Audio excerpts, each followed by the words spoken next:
श्री मुरारी पञ्चरत्नम्। यत्सेवनेन पितृमातृसहोदराणां चित्तं न मोहमहिमा मलिनं करोति। इत्थं समीक्ष्य तव भक्तजनान् मुरारे, मूकोऽस्मि तेऽङ्घ्रिकमलं तदतीव धन्यम्। ये ये विलग्नमनसा सुखमाप्तुकामा, ते ते भवन्ति जगदुद्भवमोहशून्य। दृष्ट्वा विनष्टधनधान्यगृहान् मुरारे, मूकोऽस्मि तेऽङ्घ्रिकमलं तदतीव तन्यम्। वस्त्राणि दिग्वलयमावसति श्मशाने, पात्रं कपालमपि मुण्डविभूषणानि। रुद्रे प्रसादमचलं तव वीक्ष्य शौरे, मूकोऽस्मि तेऽङ्घ्रिकमलं तदतीव धन्यम्। यत्कीर्तिगायनपरस्य विधातृसूनो, कौपीनमैनमजिनं विपुलां विभूतिं। स्वस्यार्थदिग्भ्रमणमीक्ष्यतु सार्वकालं, मूकोऽस्मि तेऽङ्घ्रिकमलं तदतीव धन्यम्। यद्वीक्षणे धृतधियामशनं फलादि, वासोऽपि निर्जिनवने गिरिकन्दरासु। वासांसि वल्कलमयानि विलोक्य चैवं, मूकोऽस्मि तेऽङ्घ्रिकमलं तदतीव धन्यम्।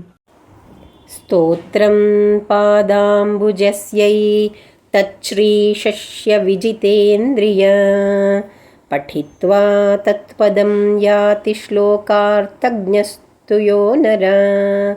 इति श्री मुरारी पञ्चरत्नम्। मधुराष्टकम्। अधरं मधुरं वदनं मधुरं नयनं मधुरं हसितं मधुरं हृदयं मधुरं गमनं मधुरं मधुराधिपतेरखिलं मधुरं। वचनं मधुरं चरितं मधुरं वसनं मधुरं वलितं मधुरं चलितं मधुरं भ्रमितं मधुरं मधुराधिपतेरखिलं मधुरं। वेणुर्मधुरो रेणुर्मधुरा, पाणिर्मधुरा पादौ मधुरौ। नृत्यं मधुरं सख्यं मधुरं मधुराधिपतेरखिलं मधुरं। गीतं मधुरं पीतं मधुरं भुक्तं मधुरं सुप्तं मधुरं। रूपं मधुरं तिलकं मधुरं मधुराधिपतेरखिलं मधुरं। करणं मधुरं तरणं मधुरं हरणं मधुरं स्मरणं मधुरं। वमितं मधुरं शमितं मधुरं मधुराधिपतेरखिलं मधुरं। गुञ्जा मधुरा माला मधुरा, यमुना मधुरा वीची मधुरा। सलिलं मधुरं कमलं मधुरं मधुराधिपतेरखिलं मधुरं।